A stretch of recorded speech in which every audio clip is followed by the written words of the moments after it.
Hello everyone, it's Eddie, and today we're back for Christmas! For Byler-mas, for Byler. Just Byler.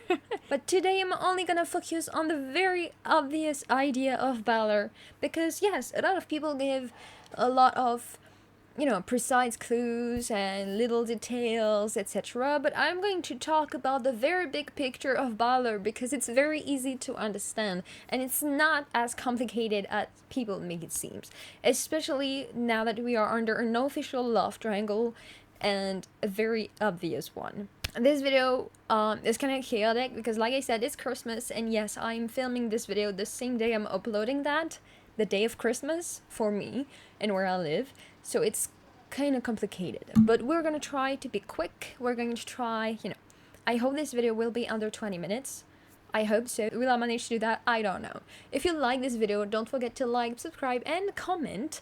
You can always give me recommendations on what to talk about. There's a lot to cover on Stranger Things, and I'm just waiting for the show to end to be able to really, make videos about what I believe, what I think, my analysis, for them to be right instead of just being theories. First of all, let's talk about the love triangle and the obvious. I just want to say that the second you make a character in love with another character, the second it's unlocked, the second the idea that this character can like and reciprocate the feeling is unlocked. No matter if that character has a girlfriend, a boyfriend, a partner, it doesn't matter. The second you make a character have feelings for another, the second you unlock the possibility of reciprocation, no matter what the context and the situation is. And that's something to me that needs to be understood by a lot of people, because narratively talking, you don't make someone fall in love with another person without any other idea behind it. It's always to lead to something. There's always an end to that action and to that feeling, and it's very important to understand that. And what I find funny is that Will and Elle, Mike, are the textbook definition of a love triangle. It's very easy to understand why there's a love triangle when you take off the idea of it being queer. And I'm going to use my own Tumblr post to make this video. So by Ed Theory is me, and I'm not stealing anyone's post. This is just me, okay? So A, Mike, is childhood best friend with B, Will. Throughout the seasons, they show you their bond, how connected they are, how good they are to each other, even if they fight. A always pays close attention to B, seeing the changes in B's behavior, like season 2 or season 4. It happens a lot. Mike is always the one asking Will, are you okay? Are you okay? Making sure that Will is okay. But not only this, in their argument in Recomania, Mike is the one that notices all of the little change of Will's expression, the fact that he's moping around, etc., etc. Mike quotes them because in that moment in Recomania, Will feels like Mike doesn't care. And Mike says, I care. And they're showing the audience that he cared, even though we didn't see him, even though we thought that he didn't. He actually did. So characters' POV are unreliable most of the time. You have to make your own analysis. That's what I'm trying to talk about. But A does not do this with C. C, who is Jane. C is not noticed. A does not notice that C has problems, aka season 4 Rinkomania. I just want to say that a lot of people would excuse that by saying that since Jane was lying, he didn't understand that she was lying, and this argument does not work. Your girlfriend, you should pay attention to her, and if she's acting weird, you should be aware and asking why you're acting weird. That is simple. We learned that B is in love with A throughout the seasons, and A and C got together. A and C are together. A and B, well, B is in love with A. And A, we don't know what they feel about B. There is no official breakdown of that. Like I said, A get with C, Jane, and their relationship seemed okay at first. Season 1, season 2, it's a bit weird because Elle just got out of a lab and they've met each other and knows each other for 5 days. At the end of season 2, maybe a bit more until, the snowball, but they don't really know each other. So first of all, when someone says that Byler is rushed, don't listen to them, because technically Mike and Elle knew each other for 5 days before really getting to a relationship. It's rushed. Their relationship is really rushed. A get with C and their relationship seems okay, but slowly it shifts into something complicated. They can't communicate and they don't have a lot in common, aka nothing. Well, saving the world is already something in common. It's better than nothing. They got together at the expenses of the world ending. A can only say his feelings when pushed to or when the world is again ending. A cannot be truthful, cannot communicate, and cannot talk about his own feelings regarding C for whatever reason. And apparently that reason is that Mike is scared that if he make it official, then the day where she won't need him anymore will come faster and hurt more, which is to me a nice explanation, but that's my own opinion about that.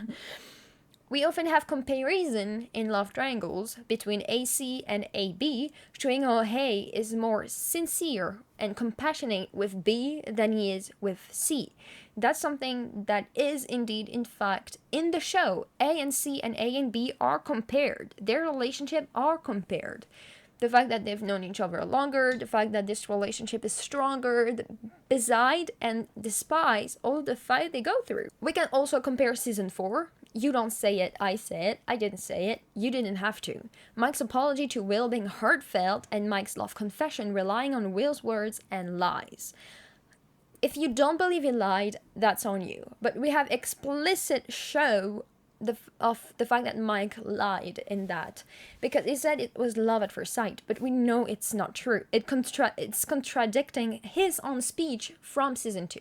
Season 2 speech and season 4 speech are meant to be compared. One is very heartfelt and comes from his heart, and the other one comes from panicking, from not knowing what to say and relying on other people to say it. It's also really less intimate than season 2 speech is. However, B confesses using the Cyrano trope at the end of the show. That really ends with them getting rejected. Cyrano tropes really happen to exist where there's a rejection.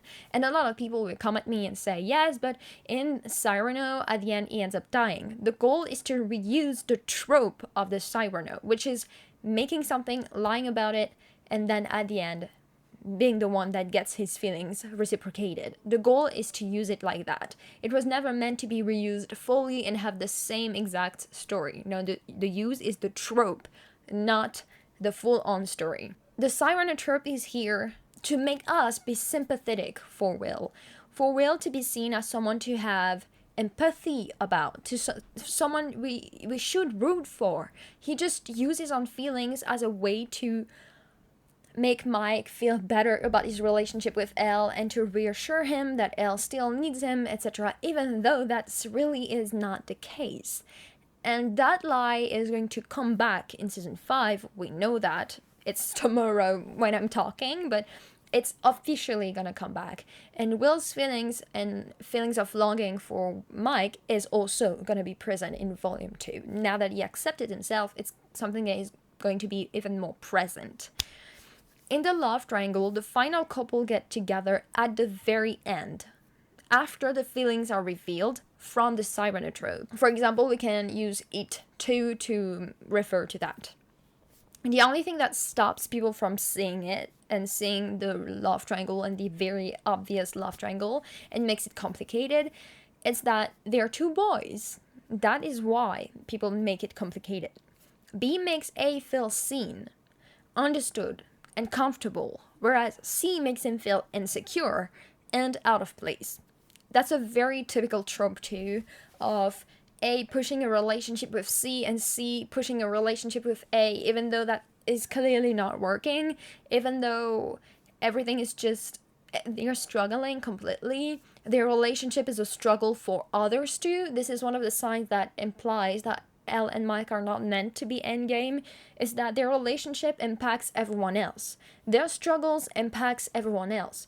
And a third party had to enter their relationship for it to be better, aka Will in season 4. But Will is going to be fed up at some point. That's his feelings, what he feels, and you cannot You cannot do that. You can just simply cannot do that. Byler is obvious and has always been. We don't need all the parallels, the little clues, because their narrative in itself to justify Byler is enough. I have many things to say about that. Of course, searching for the parallels, etc., makes the endgame even stronger. But the narrative, when I talk about the narrative, which I've talked about in my other Byler's video, is that Will and Mike are the center of Stranger Things, as Will is the main character of Stranger Things. Will's love interest is Mike as the main character. They made their love, or Will's love for Mike, tied to the supernatural plot. And that's a way to make queer ships at the end canon and endgame. It's to make it unavoidable. You cannot avoid the fact that in season 5, in episode 4, they established that what gave Will strength and what made him feel his power and get his power is love. People understand in the first shadow is that Henry was helped by Patty to stay sane whilst the Mind Flayer was trying to take control of him, and while the Dr. Brenner was trying to make the Mind Flayer take control of him. I'm simplifying the trope here, I'm simplifying everything, but at the end of the day, they made a point into showing that this is something unavoidable. And they made a point into showing scenes where they're talking about the signals you're supposed to look for, which I talked about in my Volume 1 analysis. The brush of the knee, the bump of the elbow, and their shared look. All of this, there's no scene like that for nothing. The snowball becoming an avalanche, the snowball, which is the very start of where we start to notice very strongly their feelings, to the avalanche that happened in episode 4. I know a lot of people don't understand that the avalanche happened in episode 4, but in reality, the avalanche started the moment the speech from Robin ended. In episode 3, there's the whole speech of Robin, and it takes effect in episode 4. And that includes all of the signals and the avalanche. There's a couple of avalanches, and we're going to continue it. We're going to continue in the avalanche. It's not the only avalanche there is, because Byler has multiple stages, so you need multiple avalanches to reveal the lie, to reveal the extent of Will's feelings, to reveal all of the supernatural plot and how Byler relates to it. All of those 3 things are avalanches that needs to happen in the show. So now that I tackled the fact that Byler is a love triangle that is very obvious, using the childhood trope, using the fact that they're closer than anyone else trope, etc., I'm going to tackle very obvious evidences that Mike does like Will back, and that's just the fact that homophobia is holding them back. In season 2, we have a very romantic shot. If Will was a girl, you would not ask yourself 20 questions whether or not Will and Mike are in love with each other. They made a shot of Mike reassuring Will that maybe him being a spy is a good thing, using a very sweet voice that he uses with no one else. On top of that, they made him hold Will's hand. A shot of Mike holding Will's hand. And shots like this only happens in romance stories. Those shots are only meant for romance stories. And in season 4, when we give you the feelings of Will, when we canonize Will's feelings, they're also recontextualizing the first 4 seasons that you just saw regarding Will. And this scene that is really romantic is also recontextualized.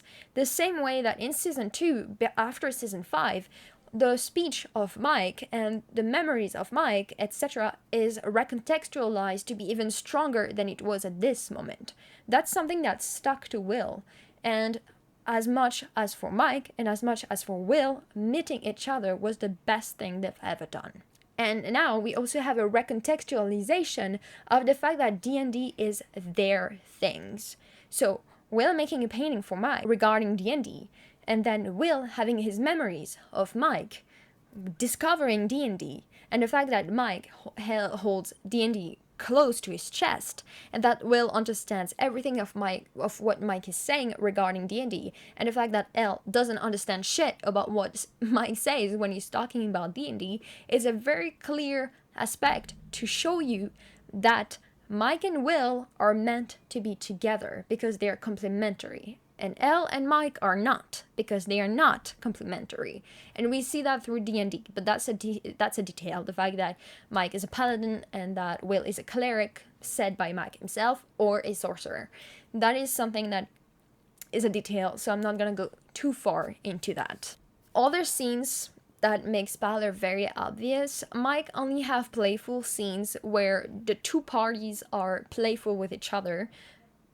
The only time this happens is with Will, because we do have scene of Mike flirting with Eleven in season 3. The problem is he's making a fool of himself, whereas Elle is laughing at him, but at the end of the day, she doesn't reciprocate the joke, and because of that, the only one who gives is Mike. Whereas with Will, Mike is not the only one who gives. Will also gives. So Mike receives and gives at the same time, just like Will is receiving and giving at the same time, which is why the whole talk about the signals, the signal tower, etc.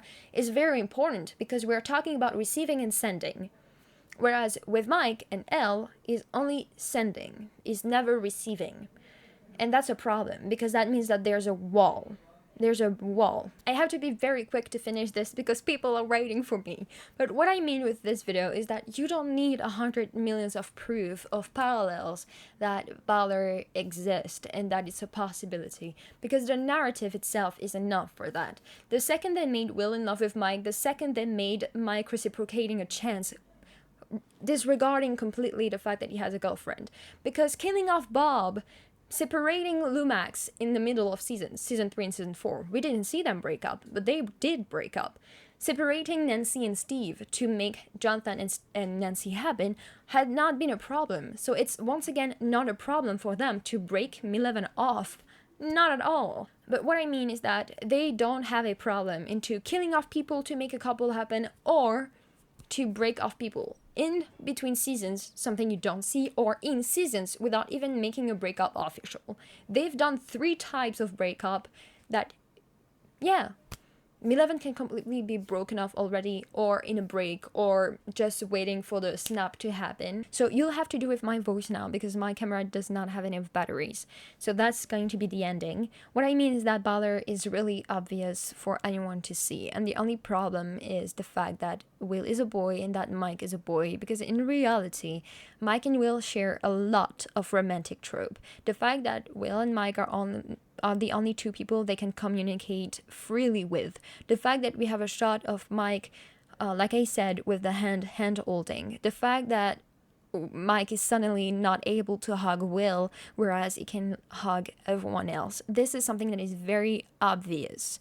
The fact that their arguments are portrayed as something horrible, as something very dramatic. The rain fight in itself, the fact that it exists, is extremely dramatic, and recontextualizing the rain fight with the fact that Will is in love with Mike is making Byler an even bigger possibility. Making shots of them 2 talking with each other just like anything in the rest of the world does not exist is in fact romantic. Bird chirping in their scenes are romantic. There's a lot of romantic trope followed with Byler, and people disregarding the very obvious romantic trope used for them are just people who don't want to see it, and it's not a question of whether or not it exists. I cannot say that for 100% that Byler is going to be endgame, because I'm not in the writer's room and I cannot say that. The only thing I can say is that the possibility exists, and the second they decided to make Will's love for Mike tying to the supernatural plot, the second they made Byler somewhat unavoidable. Now at the story, like I said in multiple of my videos, a rejection does not hold any purpose, because in season 4, Will was already convinced that Mike didn't like him back, so if they wanted a rejection to happen, that's when they would have done it. They would have done that actually even in season 3, but they didn't, because their goal is not a rejection. Making a rejection happen at this moment would just ruin a decade of a friendship.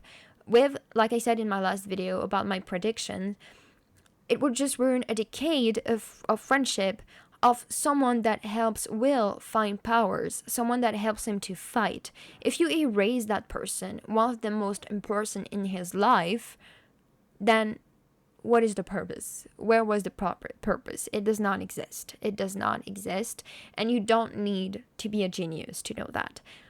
Like I said, I cannot affirm for sure that Byler would happen. I'm just saying that it what makes the most sense with the fact that the only couple that follows conformativity, the norms, is Malevolent. They forced a girl, a 12-year-old girl who knew nothing, into a relationship. They forced a guy that don't understand who he is himself, that struggle with his own identity, to follow the same kind of relationship that his father and mother have, which is something that is not good. What I mean is that if Malevolent is an endgame couple, the general audience that are not homophobic would not be happy about it either, because all of them, including us, has realized that Malevolent has nothing to do with each other. And yes, they do not have anything to do with each other. That's the end of the video. I hope you liked it. I'm sorry there's not any, I'm not here. I hope you have a great Christmas. I hope you have all of the gifts you want, including Byler Endgame. Have a great day, night, whatever. Goodbye.